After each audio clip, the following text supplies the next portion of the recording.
The letter arrived on Tuesday morning, sealed with wax the colour of dried blood, carried across 3 counties by a courier who had been instructed, quite specifically, not to wait for a reply. It was addressed not to a great lady of society, nor to a gentleman of standing, but to a young woman of 25, living in a modest set of rented rooms above a milliner's shop in Bath. A woman whose name, until that morning, had meant nothing at all to the family that now required her services. His Grace, Charles Ferrers, the 4th Duke of Wexham, had signed the letter himself, though the words within it had clearly been dictated in a temper he had not troubled to disguise. It offered Miss Margaret Sinclair a position, if position was even the correct word for an arrangement so thoroughly designed to fail, overseeing the restoration of a property the Duke's own family had abandoned for 19 years. Larkspur Hall, a once celebrated estate upon the Somerset coast, whose grounds had, in an earlier and more fortunate age, been graced by the presence of royalty itself. The letter did not explain why the Duke had chosen her, of all the qualified restorers and landscape architects in England, for a task 3 of his own stewards had already declared impossible. It did not explain, either, why the Duke seemed almost to relish the prospect of her failure, closing his brief instructions with a line that Margaret would read again and again in the weeks that followed. Unable to decide whether it was warning or challenge, I expect nothing from Larkspur Hall, Miss Sinclair, and I shall not be disappointed when it gives me nothing in return. What the Duke did not say, what he had, in truth, spent 19 years refusing to say to anyone, including himself, was that Larkspur Hall had once been the site of the greatest triumph and the greatest humiliation his family had ever known, and that its slow ruin was not neglect at all, but punishment, self-inflicted and never once forgiven. She did not yet understand, reading that cold and dismissive letter by candlelight in her narrow rented room, that she had just been handed the means of restoring far more than a single forgotten house. Before we continue deeper into the story of Larkspur Hall, a forgotten estate, a Duke who expected only failure, and the woman who would prove him wrong in ways neither of them could yet imagine. If tales of old English manners, hidden histories, and quiet triumph are the kind of story you enjoy following all the way to the end, take a moment now to subscribe to this channel so the next one finds you the moment it arrives. And while Margaret Sinclair prepares for the long journey to the Somerset coast, tell me in the comments below, where in the world are you watching from this evening? I read every single one. Now, let us return to Margaret, and to the letter that would change the course of her life. Margaret Sinclair had not always lived above a milliner's shop, counting coins with the particular carefulness of a woman who has learned, through hard experience, that comfort is never permanent. 4 years before the Duke's letter arrived, she had been the eldest daughter of Mr. Reginald Sinclair, a gentleman of modest but respectable fortune whose passion, rather unusually for a man of his standing, had been the design and cultivation of gardens, grand landscapes modelled upon the fashionable picturesque style, with winding paths and carefully placed follies meant to surprise the eye at every turn. He had taught his daughter everything he knew, walking with her through the grounds of half the great estates in the West Country, explaining the principles of prospect and shade, of water carefully coaxed into seeming wildness, of a garden's power to tell a story every bit as compelling as any novel. Her father's fortune, modest as it was, had rested almost entirely upon a single unwise investment in a canal scheme that collapsed with the same suddenness that had claimed so many gentlemen's savings in that unstable decade. He had died of an apoplexy brought on, the physician gently suggested, by the shock of ruin, leaving Margaret and her younger brother with debts that consumed nearly everything of value the family had once possessed. Her brother, barely 16, had been taken in by a distant uncle willing to fund his education, provided he never spoke of his sister's diminished circumstances in polite company. Margaret herself had been offered no such charity. She had been, in the delicate phrasing of relations, eager to avoid responsibility, old enough to manage for herself. She had managed, in the years since, through a combination of stubbornness and skill that surprised even her, taking in design work for the gardens of lesser gentry, too proud to admit they could not afford a fashionable London architect, teaching botanical drawing to the daughters of Bath's more comfortable families, mending her own gowns until the fabric grew thin enough to see candlelight through. She had grown accustomed to the particular indignity of genteel poverty, the necessity of appearing respectable while possessing almost nothing, of smiling politely at former friends who no longer troubled to invite her to their gatherings, of calculating, with painful precision, whether a fire in the grate was worth the coal it would cost her. What she had not grown accustomed to, what she suspected she would never fully accept, was the particular loneliness of having once belonged somewhere, and belonging nowhere now. She had loved her father's gardens not merely as pretty arrangements of flower and stone, but as places where she had felt, however briefly, that she understood something true about the world, that beauty, properly cultivated, could restore what neglect had nearly destroyed. She held to that belief now with something approaching desperation, for it was nearly the only inheritance her father's ruin had left her. There had been, in the years since her father's death, a particular gentleman of modest means in Bath who had once courted her with apparent sincerity until his own mother, learning the full extent of Margaret's reduced circumstances, had made plain in the coldest possible terms that a woman without dowry or family connection could offer her son nothing worth the sacrifice of better prospects. Margaret had released him from any obligation with as much dignity as she could summon, though the humiliation of being so plainly weighed and found insufficient had lingered longer than she cared to admit, even to herself. She had told herself, in the months that followed, that she required no man's rescue, that she would build whatever security she needed through her own labour and skill, rather than wait upon the uncertain charity of a suitor's affection. It was a conviction she held to fiercely, though it cost her, some nights, a loneliness she rarely permitted herself to fully examine. Her brother wrote to her occasionally, careful letters that always seemed to hold something back, as though their uncle read the correspondence before it left the house. She gathered, from what little he dared share, that he was being raised to think of their father's ruin as a shameful subject best left undiscussed. And she feared, with a grief she could share with no one, that he might grow to adulthood believing his own sister an embarrassment rather than the loving companion of his childhood. She wrote back always with warmth and encouragement, never burdening him with the full extent of her own struggles, for she could not bear the thought of him carrying guilt for circumstances entirely beyond his control. It was this quiet, persistent loneliness, the sense of having been cast out of the only life she had ever truly understood, that made the Duke's cold and dismissive letter feel, however strange the sentiment, almost like an opportunity rather than an insult. Whatever contempt lay behind his offer, it was, at its core, a chance to practice the one skill her father had left her that no misfortune could strip away,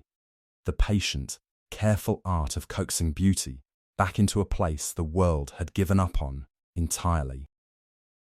She had heard of the Duke of Wexham only in the vague, distant way one hears of any great family whose lives never intersect with one's own diminished circle. A cold and exacting man, society whispered, who had inherited his title young and had spent the years since building a reputation for ruthless efficiency in every matter of business, and an equally ruthless silence in every matter of family history. No one in Bath, so far as Margaret knew, could say precisely why the Duke's coastal property had stood empty for nearly 2 decades, only that mention of Larkspur Hall in his presence was known to darken his mood considerably, and was therefore, by unspoken agreement among those who valued his goodwill, never raised at all. When the letter arrived, offering her a commission no established architect had apparently been willing to accept, Margaret understood immediately that she was being offered not opportunity, but disposal, a means for the Duke to satisfy whatever obligation compelled him to attempt Larkspur Hall's restoration, while ensuring, through the deliberate selection of an inexperienced and socially insignificant woman, that the attempt would fail without any true cost to his own reputation. She understood this, and she accepted the position regardless, for she had learned in 4 years of careful poverty that pride was a luxury she could no longer afford, and that even a task designed to fail offered her something she had not possessed in years, the chance to build something with her own hands, however modest the materials allowed her. She wrote her acceptance within the day, and began, with the same careful economy that had governed every decision of her adult life, to prepare for the long journey to the Somerset coast. Larkspur Hall, when Margaret's hired carriage finally crested the last hill of the coastal road and brought the estate into view, struck her first not with its ruin, but with the memory of grandeur still visible beneath the decay, the bones of a truly magnificent design, now grown wild and neglected, like a beautiful woman fallen ill and left too long without care. The main house itself, a handsome structure of pale stone in the classical style, showed the particular damage of salt air and long neglect: peeling stucco, several broken windows facing the sea,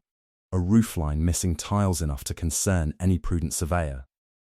But it was the grounds that told the truest story of Larkspur Hall's abandonment, terraced gardens that had once, unmistakably, been designed with extraordinary ambition, now surrendered almost entirely to bramble and gorse, their careful geometry visible only in the stubborn persistence of certain plantings that refused, even after 19 years of neglect, to die entirely. She found, walking the overgrown terraces on her first afternoon, the remains of what must once have been an elaborate water garden, a series of ornamental pools connected by channels now choked with weed, fed, she noted with immediate professional interest, by a natural spring whose source she could not yet locate, but whose water, even now, ran remarkably clear despite the neglect surrounding it. She noted, too, the peculiar mineral scent carried on the steam that rose faintly from certain pools, even in the cool coastal air. A scent she recognized, from her father's careful instruction in matters of landscape and geology, as characteristic of a chalybeate spring, the very kind of natural curiosity that fashionable society had, in recent decades, travelled considerable distances to visit for its supposed restorative properties. The single remaining servant at Larkspur Hall, an aging groundsman named Mr. Pettifer, greeted her with the same weary resignation Margaret suspected she would encounter throughout her commission, the manner of a man who had watched too many promising arrangements collapse to invest much hope in a new one. He explained, over a supper of simple fare in the small gatehouse cottage that would serve as her lodging, that Larkspur Hall had once been among the most celebrated estates on the entire coast, its gardens designed by a landscape architect of considerable reputation, its mineral spring considered so remarkable that, some 19 years past, the estate had hosted a visit from a member of the royal family itself, a visit that should have secured the Ferrers' name a place in fashionable society for generations to come. No one at Larkspur Hall spoke of what had happened during that royal visit to explain why, instead of securing the family's triumph, it had resulted in the estate's complete and immediate abandonment. She did not yet understand why a single royal visit, however it may have concluded, should have been sufficient to condemn an entire estate to 19 years of deliberate ruin, nor why the current Duke, upon assigning her this commission, had spoken of expecting nothing but failure from a property that clearly possessed the raw materials for genuine and considerable success. Her first weeks at Larkspur Hall were spent, as her father had once taught her any true restoration must begin, simply learning to read the land itself before attempting to alter it. She walked the terraces each morning before the coastal mist had fully lifted, tracing the original design beneath 19 years of neglect. The careful placement of viewing points meant to frame the sea at its most dramatic angle. The deliberate contrast between formal geometric beds near the house and the more naturalistic wilderness meant to surprise a visitor descending toward the shore. She found, in this patient study, evidence of a landscape architect of genuine and considerable talent. Someone who had understood, as her own father had understood, that a garden's power lay not merely in its individual features, but in the story those features told when experienced in sequence. She noticed, too, certain peculiarities that troubled her professional instincts, even before she understood their significance. The pavilion beside the spring, though genuinely damaged by 19 years of coastal weather, showed signs of damage that seemed, upon closer inspection, deliberately hastened rather than simply neglected, floorboards pried up rather than merely rotted. Certain decorative elements removed with the careful precision of someone dismantling rather than the careless destruction of time and weather alone. She found, buried beneath years of accumulated leaf litter near the pavilion's foundation, fragments of glass bottles of a particular type once used, she recalled from her father's instruction, for bottling and testing mineral waters intended for medicinal examination, evidence perhaps of hasty efforts to remove proof of exactly what had been tested, and found in the water at the time of the disastrous royal visit. Miss Pettifer, she noticed, grew markedly uncomfortable whenever her explorations brought her too near the pavilion, offering vague warnings about unstable ground and unsafe structures that did not entirely match what her own careful examination revealed. She did not press him directly in those early weeks, understanding instead, through her father's patient example, that trust between a restorer and the servants who had witnessed a house's true history was best built slowly. Through demonstrated respect for the work rather than intrusive questioning. She spent her evenings, when the coastal light finally faded, reviewing what estate records remained in the small office, records that told, in the dry language of household accounts, a story of sudden and comprehensive retrenchment beginning almost immediately after the royal visit's conclusion. Staff dismissed within weeks. Orders for repairs and continued garden maintenance abruptly cancelled. A payment, curiously large and entirely unexplained by any accompanying invoice, made to a firm of solicitors in London within days of the visit's disastrous end, the very kind of payment she suspected from her father's occasional dealings with lawyers during his own financial difficulties. That typically accompanied an effort to quietly settle some matter before it grew into public scandal. She did not yet understand what that unexplained payment had purchased, nor why an entire household of loyal servants had been so suddenly dismissed following what should have been the family's greatest social triumph. But she began, in the patient manner her father had modelled for her throughout her childhood, to suspect that Larkspur Hall's true story had never been told in full to anyone still living who might trouble to seek it. That first night, lying awake in the small gatehouse cottage while the sound of the sea carried faintly through the thin walls, Margaret found herself thinking not of her own uncertain prospects, but of the strange, wounded grandeur of the estate around her, a place that had once achieved something remarkable, only to be punished so thoroughly and so completely for whatever failure had followed. She recognized, in the garden's determined survival despite 19 years of neglect, something of her own stubborn persistence through 4 years of diminished circumstance, and she resolved, before sleep finally claimed her, that she would restore to Larkspur Hall not merely its physical beauty, but whatever dignity had been stripped from it alongside its gardens.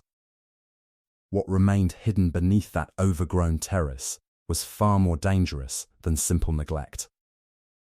The days that followed brought discoveries Margaret had not anticipated when she accepted a commission she believed designed only for her failure. In the estate's small office, its shelves still holding ledgers and correspondence no one had troubled to remove in the general stripping of the house's more valuable contents, she found records describing the elaborate preparations made 19 years earlier for the royal visit.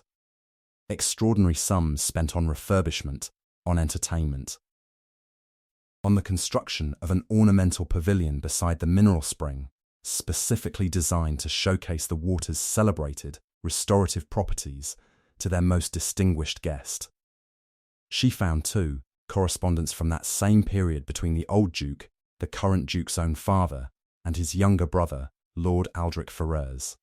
discussing arrangements for the visit with a warmth and partnership that seemed, reading it now, almost painfully innocent of whatever catastrophe had followed. Lord Aldrich, she gathered from subsequent letters, had been entrusted with the specific responsibility of ensuring the spring's waters were properly presented to the royal visitor, bottled, tested, and served according to the fashionable practices of the day. It was in a later bundle of correspondence, tucked behind a false bottom in an old writing desk Margaret discovered, while cataloguing the office's remaining furniture, that she found letters suggesting the visit had ended not merely in disappointment, but in genuine scandal.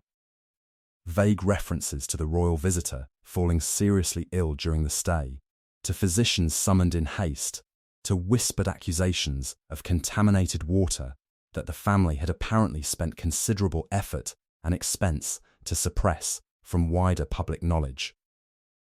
The correspondence grew abruptly sparse after this point, as though the family had deliberately ceased committing anything further to paper regarding the matter. She began to notice, too, the peculiar reticence of Mr. Pettifer whenever conversation drifted near the subject of Lord Aldrich, whose name, she gathered through careful and patient inquiry, had not been spoken within the family for nearly 2 decades. The old groundsman's hands grew unsteady whenever she raised the subject, his eyes drifting toward the ornamental pavilion still standing, half collapsed, beside the spring, a structure he claimed was unsafe for close examination, though Margaret, studying its foundations from a respectful distance, saw no evidence of the structural damage he described. No one at Larkspur Hall spoke of what had truly happened to Lord Aldrich Ferrers after the disastrous royal visit. She did not yet understand why an entire family should have erased a beloved son's very name from memory over what appeared, from the fragmentary evidence available to her, to be an accident of contaminated water rather than any deliberate wrongdoing. But she began, in the patient manner her father had taught her to apply to the reading of any landscape, to suspect that Larkspur Hall's true ruin had never been the neglect of its gardens at all, but the deliberate suppression of a truth someone had found more convenient to bury than to properly examine. Word travels slowly along the isolated Somerset coast, but it travels nonetheless, and within 2 months of Margaret's arrival. Whispers had reached the neighbouring estates that the young woman installed at Larkspur Hall was not merely occupying the forgotten property, but actively restoring it, clearing the overgrown terraces with hired local labour she had convinced to work for modest wages against the promise of future payment, coaxing the ancient water garden back towards something resembling its original design, even beginning careful repairs upon the pavilion beside the spring, despite Mr. Pettifer's continued nervous protests. These whispers, in time, reached the ears of a gentleman Margaret had not yet encountered, but whose name appeared with curious frequency in the estate's old correspondence, Mr. Josiah Winters, a wealthy landowner from the neighbouring county who had,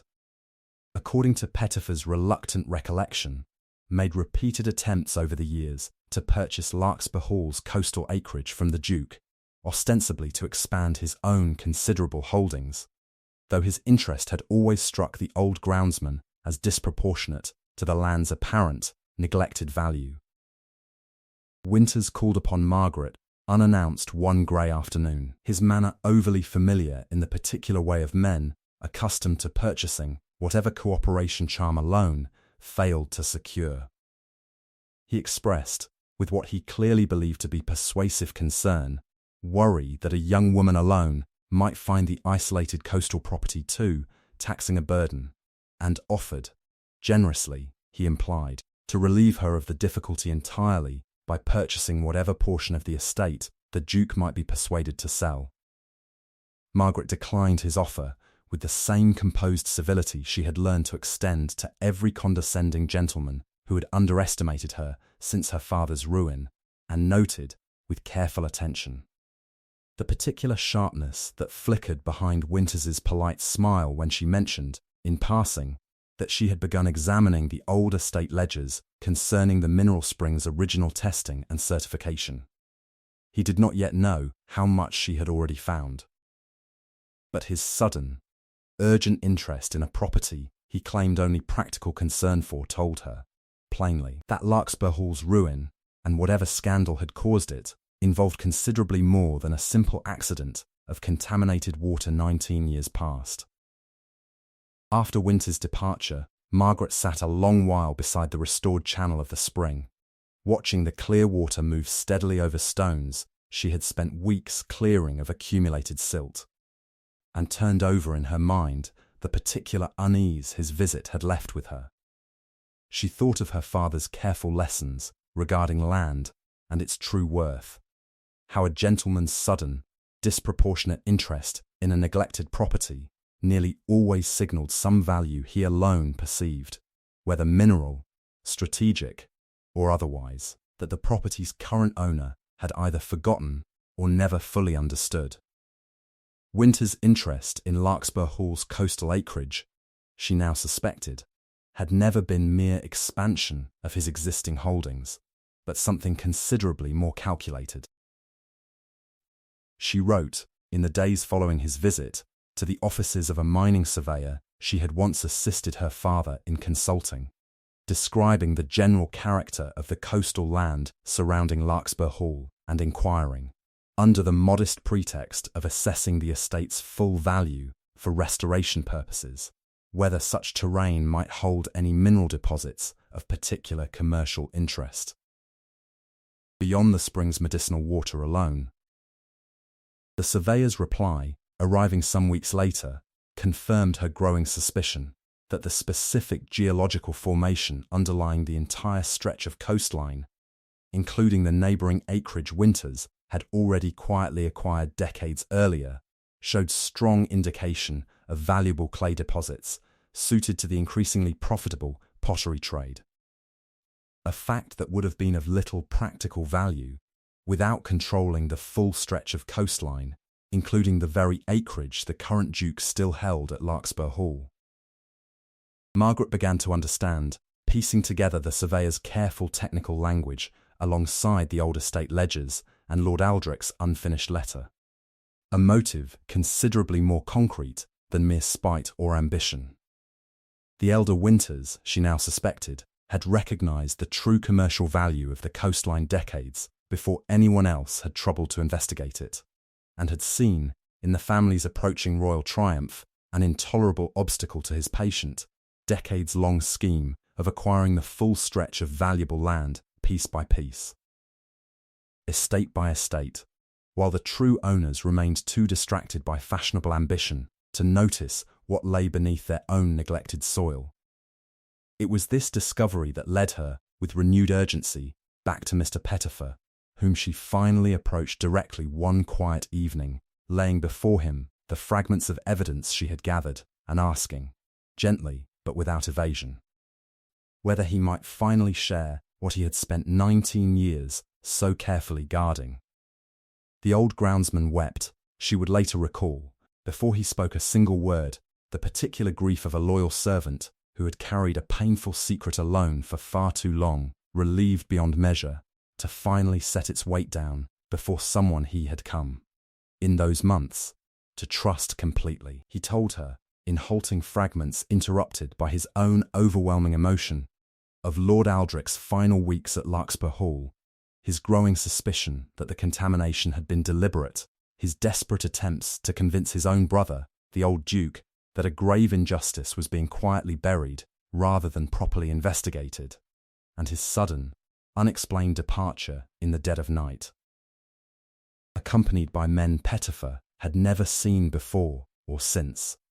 whose manner had struck the young groundsman, even at the time, as considerably more threatening than any ordinary travelling companions ought to appear. Pettifer had preserved, in the years since, whatever small effects Lord Aldrich had left behind in his haste. Hidden carefully in the gatehouse cottage against the day, someone might finally trouble to ask the questions the old groundsman had never been permitted to raise himself. Years later, the truth would emerge in full, but even now, Margaret began assembling fragments that refused, still, to form a complete picture. She found, among the estate's older land surveys, records indicating that Miss Winter's own family had, in the years immediately following the royal visit's disaster, quietly acquired several parcels of coastal land adjoining Larkspur Hall at prices considerably below their evident value, transactions completed with unusual haste, as though the sellers had been eager to be rid of land they no longer wished to be associated with. She found, too, tucked among Lord Aldrich's few surviving personal effects that Pettifer had quietly preserved in the gatehouse cottage rather than see them discarded entirely, a small unfinished letter addressed to his brother the old Duke, its final lines breaking off mid-sentence. "I have tested the water myself, and I find nothing amiss with it. I begin to suspect the contamination was introduced deliberately, and I believe I know by whose hand, though I can scarcely credit that any gentleman would stoop to such." The letter ended there, unfinished, its remaining pages apparently lost or destroyed. But its implication struck Margaret with sudden, chilling clarity. Lord Aldrich had not been responsible for the royal visitor's illness at all. He had suspected, in his final surviving correspondence, that someone had deliberately contaminated the spring's waters to sabotage the family's triumph, and had perhaps been silenced, in whatever manner had led to his complete disappearance from family memory, before he could complete his investigation or share his suspicions more widely. The Duke himself arrived at Larkspur Hall some 4 months after Margaret's commission began, drawn not by any softening toward the task he had assigned, expecting only failure, but by an increasingly concerned letter from his own solicitor, informing him that Mr. Josiah Winters had begun making inquiries regarding the possible purchase of Larkspur Hall in its entirety, offering a sum considerably beyond what the neglected property's apparent value should have commanded. He found the estate transformed in ways that struck him, despite his careful composure, with genuine and visible astonishment. The terraced gardens, wild and forgotten when he had last permitted himself to think of the place, now showed the careful, patient recovery of their original design, paths cleared and replanted with the same flowering varieties the old survey records described. The pavilion beside the spring, which he had assumed beyond any reasonable repair, stood restored enough to reveal its original elegant proportions, the mineral water once more running clear through channels Margaret had painstakingly cleared of 19 years of accumulated debris. He found Margaret at the spring itself, testing the water's temperature and clarity with the same careful attention her father had once taught her to bring to any landscape's natural features. And for a long moment, he said nothing at all, merely studying the transformation around him with an expression she could not readily interpret. "You were not meant to succeed here," he said finally, and there was something in his voice that carried more complicated weight than simple accusation. "I was given a task, Your Grace," Margaret replied, rising to face him without the deference his rank typically commanded from those he considered beneath his notice. "I chose to treat it as a task worth completing, rather than a failure already decided. I confess I did not realize those were meant to be the same thing." He did not answer immediately. His gaze fell instead upon the unfinished letter she had found among Lord Aldrich's effects, which she now held carefully extended toward him, understanding that whatever truth this letter revealed belonged, by right, to the family it concerned before it belonged to her own curiosity. He read it in silence, his composure fracturing by careful degrees as he absorbed his own uncle's final desperate suspicion, written and abandoned 19 years past. "Where did you find this?" he asked, and his voice had lost, entirely, its cold authority. What remained hidden, Margaret now understood, was about to become considerably more dangerous for them both than either had anticipated. There remained, even now, the matter of proving what Pettifer's testimony alone, however heartfelt, could not sufficiently establish before a family as protective of its reputation as the Ferrars had proven themselves to be. Margaret spent several further weeks in careful correspondence with the surviving households of servants who had been so suddenly dismissed following the royal visit, locating, after considerable patient effort, an elderly former housemaid living in modest retirement in a nearby village, who recalled with startling clarity the night a stranger had been seen near the spring's edge in the hours before the royal visitor's fateful drinking of its waters, a stranger she had assumed, at the time, to be merely another guest's manservant, but whose face she now recognized. Shown a small portrait Margaret had carefully obtained from old parish records, as belonging to a groom once employed in the elder Winters's own household. This testimony, combined with the mining surveyor's report establishing clear financial motive, the fragmentary glass evidence recovered from beneath the pavilion's foundation, and Lord Aldrich's own unfinished letter voicing his growing suspicion before his sudden and mysterious departure, formed together a case Margaret judged sufficiently thorough to finally present before the Duke in full. She assembled it not as an accusation delivered in anger, but as a restoration completed with the same careful patience she had brought to every terrace and channel of the estate's physical recovery, evidence laid out in careful sequence, each piece supporting the next, until the whole truth stood as solid and undeniable as the pavilion she had rebuilt stone by careful stone. The truth, when it finally emerged in full, arrived through the same careful, patient assembly of evidence Margaret had brought to the estate's physical restoration, not through sudden confrontation, but through the methodical gathering of testimony, correspondence, and careful comparison that revealed, piece by piece, what 19 years of deliberate silence had worked so thoroughly to conceal. Lord Aldrich Ferrars, Margaret discovered through patient inquiry with elderly servants and neighbouring families who remembered the events of that catastrophic royal visit, had not died in any accident, nor disappeared through scandal of his own making. He had, in the days immediately following the royal visitor's sudden illness, begun investigating the contamination himself,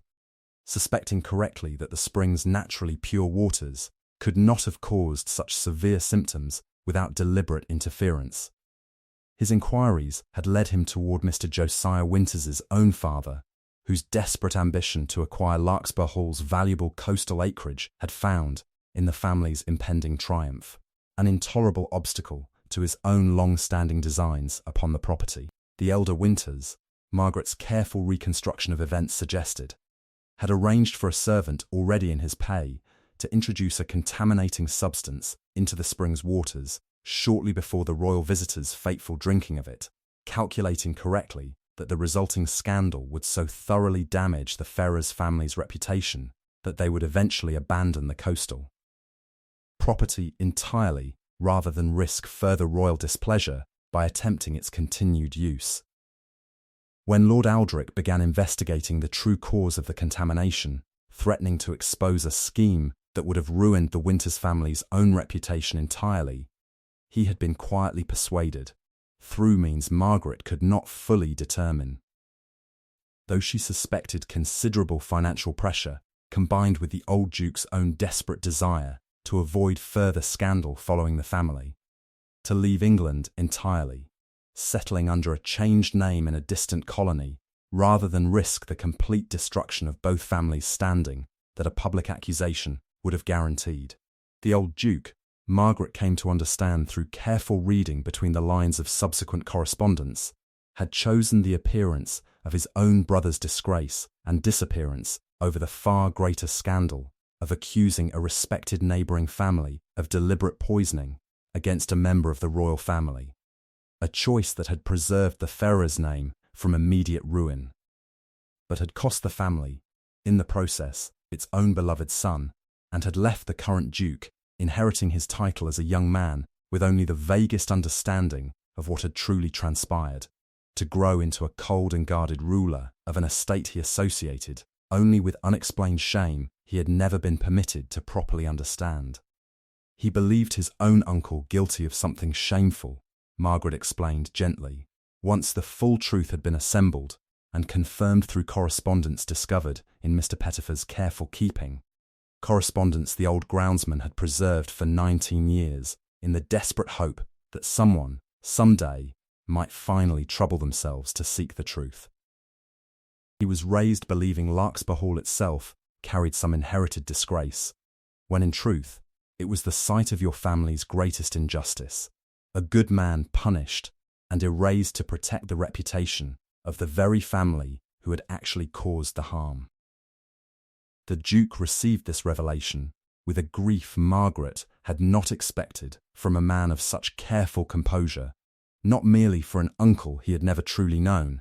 but for the cold, guarded shape his own life had taken in the shadow of a shame that had never rightfully belonged to his family at all. Justice, when it finally arrived, came through careful legal and social manoeuvring rather than public spectacle, for the Duke, whatever his private grief, remained too practiced in matters of family reputation to court open scandal, even in pursuit of belated justice. Mr. Josiah Winters, confronted privately with evidence of his own father's decades-old scheme, found himself facing a choice between quiet, considerable restitution to the Ferrers family, or the public exposure of a crime against a member of the royal family that would have destroyed his own family's standing entirely. He chose, unsurprisingly, restitution, a substantial sum transferred quietly to fund Larkspur Hall's continued restoration, alongside a written confession, never made public but held carefully by the Duke's solicitor as insurance against any future attempt to interfere with the estate's recovery. Lord Aldrich Ferrers himself was located, after considerable effort and correspondence, living still in modest but contented circumstances. In a distant colonial settlement, an elderly man now, who had long ago made peace with an exile he had believed, for 19 years, was permanent and irreversible. The Duke's letter, informing him at last of the truth's full discovery and inviting him, with genuine humility, to return to the family and the estate that had wronged him so thoroughly, was received, Margaret later learned, with tears the old man had not permitted himself since the earliest days of his exile. Lord Aldrich wrote back at considerable length, describing the quiet, modest life he had built in his adopted home, a small but respectable trade in imported goods, a wife he had married some years into his exile, children who knew nothing of the English family he rarely spoke of even to them. He confessed, in that long letter, that he had spent many years believing himself entirely forgotten, and that the Duke's letter had arrived like a door opening after 19 years of believing it permanently sealed. He asked, gently, whether his nephew might forgive an old man for the years of silence between them, not fully understanding, until the Duke's careful reply arrived, that it was the family who owed him forgiveness, and not the other way entirely around. Lord Aldrich chose, in the end, to remain in his adopted home, his life too fully rooted there now to uproot entirely, but he corresponded warmly with his nephew in the years that followed, and travelled once, before his own passing, to see with his own eyes the restoration of the estate whose ruin had cost him everything he once held dear. Larkspur Hall itself, restored under Margaret's patient and increasingly celebrated hand, achieved in time something beyond even the modest success the Duke had never expected of her. The mineral spring, its waters tested and certified once more as genuinely restorative, drew fashionable visitors from across the West Country, its ornamental pavilion rebuilt to its original elegant proportions.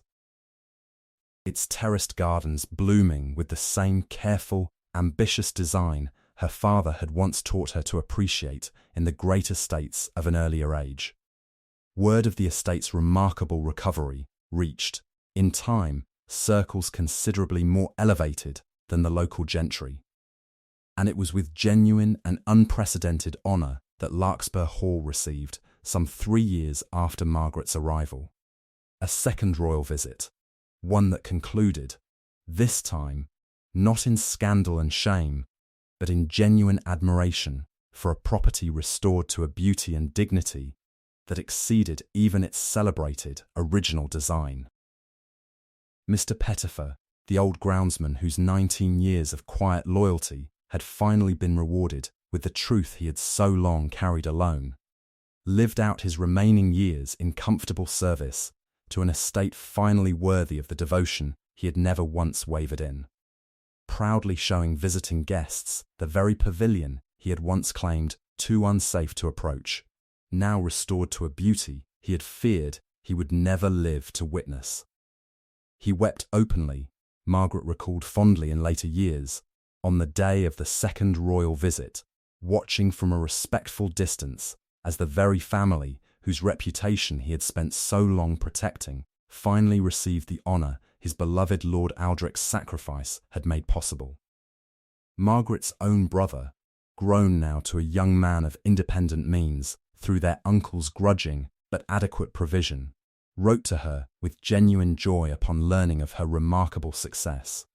and came, in time, to visit Larkspur Hall himself, walking the restored terraces with the same wonder Margaret had once felt walking her father's carefully designed gardens as a girl.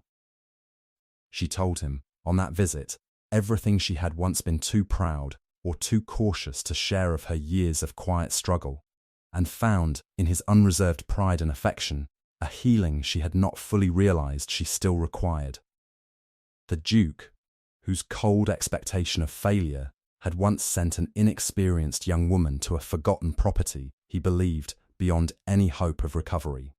found himself instead humbled entirely by what patience, intelligence, and genuine care had accomplished where 19 years of his own guarded avoidance had failed.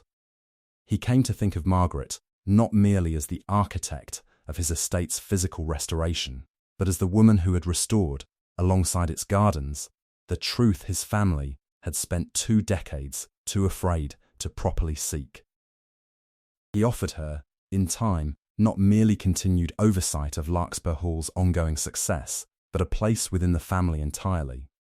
A proposal offered not with the cold formality his rank typically commanded, but with the quiet sincerity of a man who had learned, through watching a forgotten ruin become a royal destination once more, precisely what genuine partnership required.